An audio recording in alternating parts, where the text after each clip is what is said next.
High everyone, welcome to my channel Salma blogging and cooking. আশা করছি আপনারা সকলে ভালো আছেন, আমিও ভালো আছি। আজকে আপনাদের সাথে শেয়ার করব কাঁচকলার কোপ্তা কারি। তো কাঁচা কলা দিয়ে কীভাবে কোপ্তা কারি বানিয়েছি চলুন তাহলে আপনাদের সাথে শেয়ার করি। প্রথমে এখানে আমি বড় সাইজের 4টে কাঁচকলা নিয়েছি, তার খোসা ছাড়িয়ে ধুয়ে পরিষ্কার করে নিয়েছি। আর সাথে একটা বড় সাইজের আলুকে এইভাবে খোসা ছাড়িয়ে ধুয়ে মাঝখান থেকে কেটে নিয়েছি। এরপর কাঁচকলা আর আলুটাকে প্রেসার কুকারে সেদ্ধ করে নেব, তার জন্য কাঁচকলা আর আলুটা প্রেসার কুকারে দিয়ে দিচ্ছি। তো ভিডিওটা স্কিপ করবেন না, পুরোটা দেখার চেষ্টা করবেন। এরপর এখানে প্রায় হাফ গ্লাসের মতন জল দিয়ে 2 থেকে 3টে সিটি হতে দেবো সেদ্ধ হওয়ার জন্য। এরপর এখানে কাঁচকলার আলুটাকে আমি সেদ্ধ করে নিয়েছি, একটা প্লেটের মধ্যে সার্ভ করে নিয়েছি। এরপর ভালো করে আলু আর কাঁচকলাটাকে ম্যাশ করে নেবো এইরকম মেশার দিয়ে। তো আপনারা চাইলে হাতে করেও ছেনে নিতে পারবেন, তবে এই ম্যাশ করে নিলে এইভাবে আরও ভালো হয়। তো যেটা আপনাদের সুবিধা হবে আপনারা সেটা করবেন। এরপর এখানে 2টো বড় সাইজের পেঁয়াজকে কুচি করে কেটে রেখেছিলাম সেটা দিয়ে দিচ্ছি।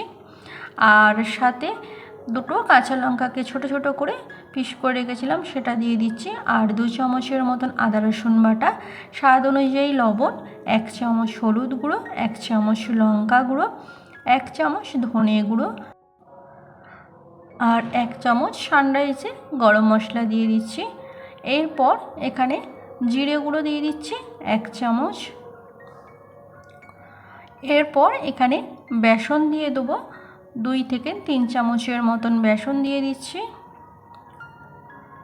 এরপর একটা ডিমকে ফাটিয়ে দিচ্ছি।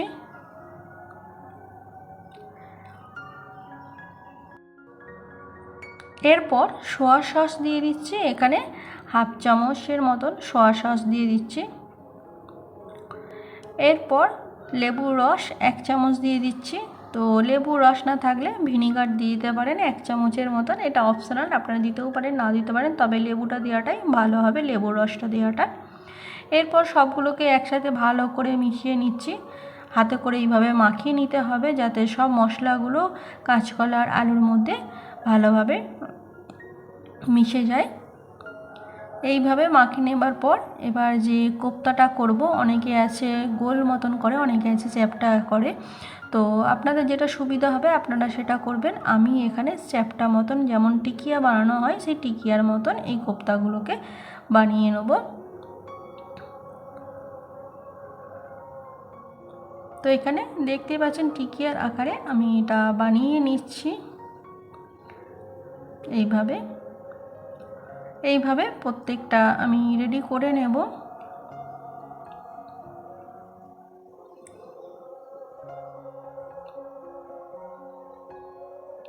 এরপর এখানে রেডি হয়ে গেলে আমি ওভেনেতে একটা কড়া বসিয়ে দিয়ে তেলটাকে ভালো করে গরম করে নেব। তো এখানে রিফাইন তেল আমি প্রায় 150 ml মতন দিয়েছি, দিয়ে রিফাইন অয়েলটাকে ভালো করে গরম করে নিয়েছি। নেবার পর আর কাঁচকলার যে টিকিয়া মতন করে রেখেছিলাম সেটা ফ্রাই করতে দিয়ে দিচ্ছি। যখন একদিকটা বেশ ভাজা মতন হয়ে যাবে এইভাবে হাতা দিয়ে উলট পালট করে উল্টো দিকগুলো ভেজে নেব। তবে এটা একটু বেশ লাল করে ভাজতে হবে। আর ভাজার কালারটাও দেখুন বেশ সুন্দর লাগছে।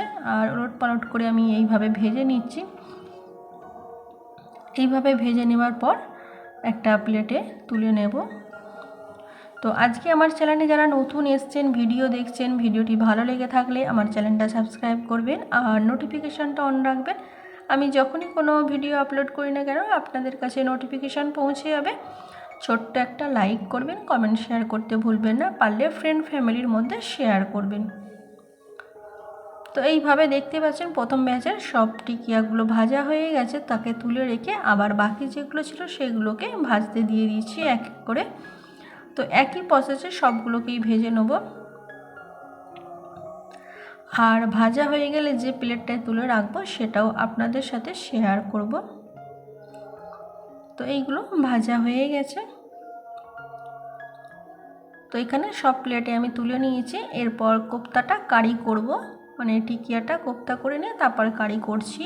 তো তার জন্য ওই কড়াতেই আমি রান্নাটা করছি। তো অর্ধেকটা তেল আমি তুলে নিয়েছিলাম, যেহেতু এখানে অনেকটাই তেল ছিল ভাজার জন্য। তো অর্ধেকটা তেল তুলে নেবার পর এখানে আমি বড় সাইজের দুটো পেঁয়াজকে ভালো করে কুচি করে কেটে রেখেছিলাম, সেগুলো তেলের মধ্যে দিয়ে ভাজছি বা ভেজে নিচ্ছি। তো ভাজাটা হয়ে গেলে এখানে আমি আদা রসুনের পেস্ট দেবো। তো আদা রসুনের পেস্টটা এখানে 2 চামচের মতন দিয়ে দিচ্ছি। দিয়ে আদা রসুনটাকেও হালকা বাটাটাকেও ভেজে নেব। তো এইভাবে ভাজা হয়ে যাওয়ার পর এখানে টমেটো কুচি দিয়ে দিচ্ছি। আর টমেটোটাকে এখানে আমি পাতলা পাতলা করে কেটেছিলাম, 2টো টমেটো এখানে কেটে রেখেছিলাম, সেটা দিয়ে দিয়েছি। এরপর এখানে মশলা দিয়ে দেবো। প্রথমে স্বাদ অনুযায়ী লবণ, তারপর 1 চামচ হলুদ গুঁড়ো, 1 চামচ লঙ্কা গুঁড়ো, 1 চামচ ধনে গুঁড়ো, আর সানরাইজের গরম মশলা 1 চামচ, আর জিরে গুঁড়ো 1 চামচ দিয়ে দেবো। তবে চামচটা দেখতেই পাচ্ছেন কত ছোট চামচে আমি মাপ করেছি, সেই চামচ অনুযায়ী আপনারা মশলাটা দেবেন। আর অল্প করে পানি দিয়ে মশলাটাকে ভালো করে কষে নিচ্ছি। তবে মশলার পরিমাণটা যে যেমন পছন্দ করেন সেই রকমই দেওয়াটা ভালো হবে। অনেকে আছে ঝাল ঝাল পছন্দ করেন, অনেকে আছে নর্মাল, বেশি ঝালও নয় আর বেশি হালকাও নয়, যে যেমন পছন্দ করেন সেই অনুযায়ী রান্নাটা করবেন বা সেই অনুযায়ী মশলাটা দেবেন। তো এইভাবে ভালো করে মশলাটা কষে নেবার পর এখানে আমি কাঁচকলাটা যে কোপ্তা বানিয়ে রেখেছিলাম সেটা দিয়ে দিচ্ছি, দিয়ে ভালো করে কষে নিচ্ছি।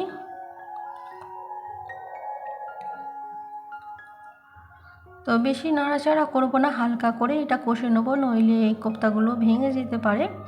এরপর এখানে আমি কর্নফ্লাওয়ার নিয়েছি 1 চামচ, তাতে অল্প করে একটু পানি দিয়ে দিচ্ছি। পানি দিয়ে কর্নফ্লাওয়ারটাকে গুলে নেব ভালো করে। তবে পুরো মানে এই রান্নাটায় কারিটাই এই বাটিটারই 1 বাটি পানি লাগবে। প্রথমে হাফ বাটি পানি নিয়ে কর্নফ্লাওয়ারটা গুলে নিচ্ছি। তো কর্নফ্লাওয়ারটা গুলে নেবার পর এই কর্নফ্লাওয়ার পানিটা দিয়ে দিচ্ছি। দিয়ে আবার এখানে আমি অর্ধেকটা বাটি পানি নেব, নিয়ে এখানে প্রায় 1 বাটি পানি দিয়ে দিলাম। দিয়ে রান্নাটা করে নেব।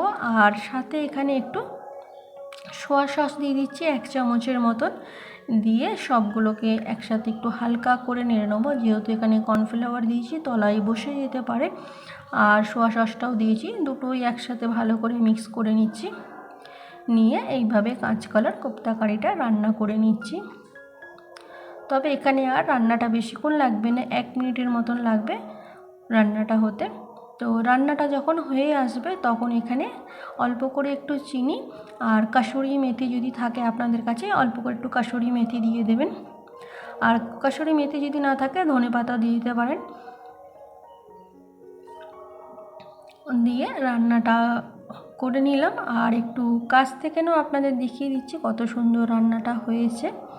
তো আপনারাও চাইলে এইভাবে একবার কাঁচকলার কোপ্তা কারি বাড়িতে অতি অবশ্যই রান্না করবেন। রান্নাটা তবে কোনো নতুন রান্না নয়, এটা পুরনো অনেক দিনের রান্না।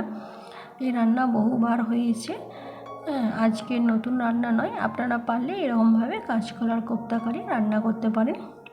তো রান্নাটা হয়ে যাওয়ার পর আমি একটা প্লেটে সার্ভ করে নিলাম এবং আপনাদের সেটা দেখিয়েও দিচ্ছি তো কীভাবে এই কাঁচকলা কোপ্তা কারিটা রান্না করলাম। এই রান্নাটা এত সুন্দর হয়, মাছ মাংস ফেলে এই রান্নাটা আগে খাবেন, এত সুন্দর এই কোপ্তা কারিটা হয়। আজ এই পর্যন্তই, আবার আপনাদের কাছে নতুন একটা ভিডিও নিয়ে আসবো। ভালো থাকবেন, সুস্থ থাকবেন, নিজেও ভালো থাকবেন, অপরকেও ভালো রাখবেন। Thanks for watching my video, take care.